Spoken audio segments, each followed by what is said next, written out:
Day by day, the modeling technique for CAD software has changed a lot. Today, we are not only bounded in creation of sketches and applying features on them, there are some other ways so that we can model a part instantly. One of them is direct editing. Direct editing is mainly a modification of faces of the model. Commands are applied on the face so that they can be translated, offsetted, rotated. Today we will learn some basic techniques of direct editing. For a quick start, I am going to take this part as an example. Direct editing are mainly done by some features which are move copy, press pull, fillet and offset face. There are some other features are also used for direct editing, but we are going to keep focus on these. So first of all, suppose I want to lengthen this dimension. It is currently about 90 millimeter. I inspect this part and it is 90 millimeter. I want this to be 5 millimeter more in this side. So what can I do? I can do several things. I can do press pull. I go to the press pull, and what it does, it just lengthens something or shortens something. There is an arrow. If I put this in front, I can lengthen it to a value that I want. So I put 5, hit enter, and then I inspect this part. So that's 95 now. So that's 5 millimeter long. If I delete this, I can do some more things by press pull. I can even reduce the length. If I take this in the backward, and that's a minus value, if I put -5 and hit enter, here if I measure it, it is 85. So it is 5 millimeter short. Another thing that I can do by press pull is to reduce the hole size or offset any face. Mainly what we did in here is also a kind of offset, not only just translation, it is also a offset. So clicking on press pull, click on the whole face. So if I press 5 in here, you can see we are going to have a circle that is 5 millimeter less in the radius. So if I click OK, that's a shortened circle that has 5 millimeter less in radius.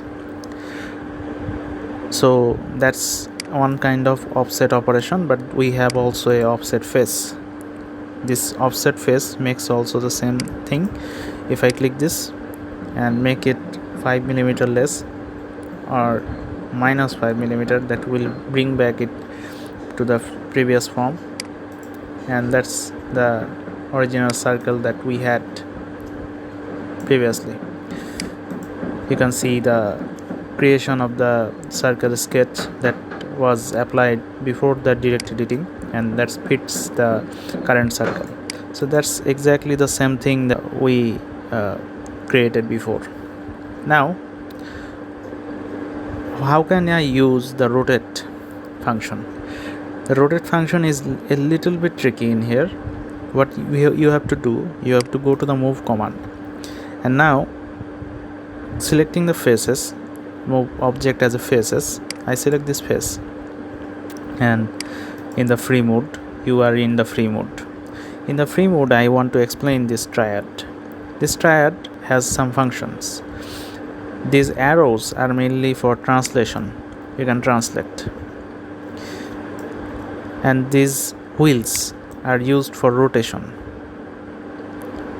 and these rotations are based on the axis in which this triad is placed. The origin of this triad is placed.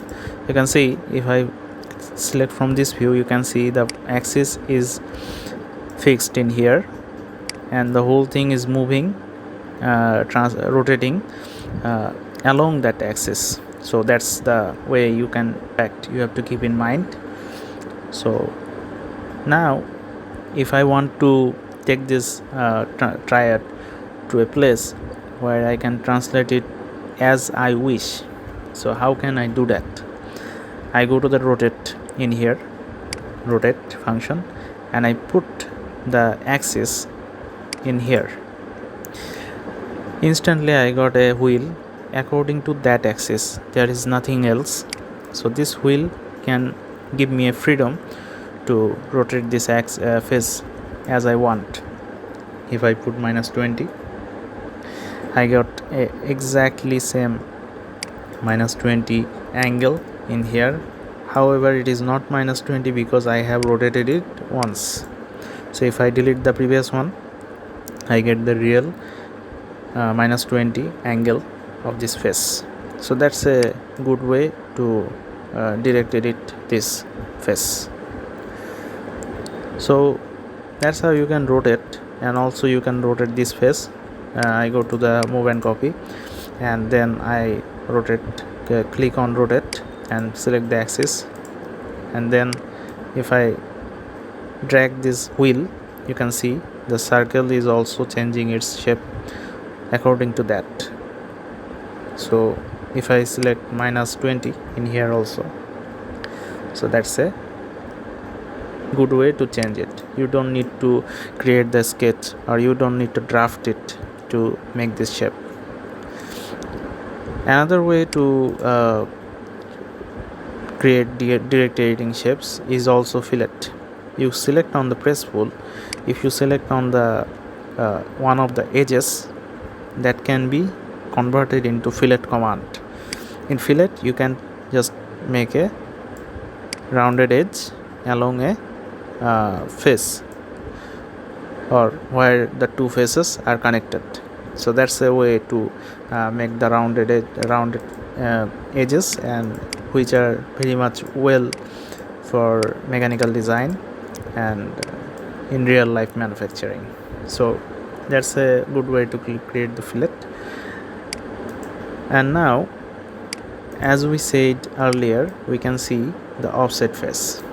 What offset face does, as you can see, this circle, this hole has two ends, and one end is straight and one end is, now after applying the rotate command, it is a little bit angled. So if I try to make this change of the dimension, I have to do many things. If I try to do in parametric way, if I draw sketches and then I apply the feature. So but in direct editing, you just select the offset face, select how much diameter you want to change. If I select 2, then press enter. The radius is 2, shorten in 2 millimeter. So that's a good way to change the dimension easily, and that's accurate also. Also, you can change the placement of this hole. How? You click on the move copy, select the face, it's already selected. Now if I go to the translate and I want to move this along this axis, x-axis, sorry, that's not x-axis, that's y-axis, to a required value, there you can put a value, or there you can put a value. So that's, let's say that's 2 millimeter, and select enter. So that's, you can see that the circular face is moved to y-axis along 2 millimeter. So that's a good way to change your model. Normally we use direct editing to change the model that is created already, and we want a quick change of it. So for quick modification or quick change, we use these features, and it's a good way to get back to the model. And I also can delete the feature that I have created, which is move face this. So I can delete this instantly. So that's also keeps a history that I have changed this, and I can change the value even now. I go to the edit feature and I can change the value now. So that's also keeping the history.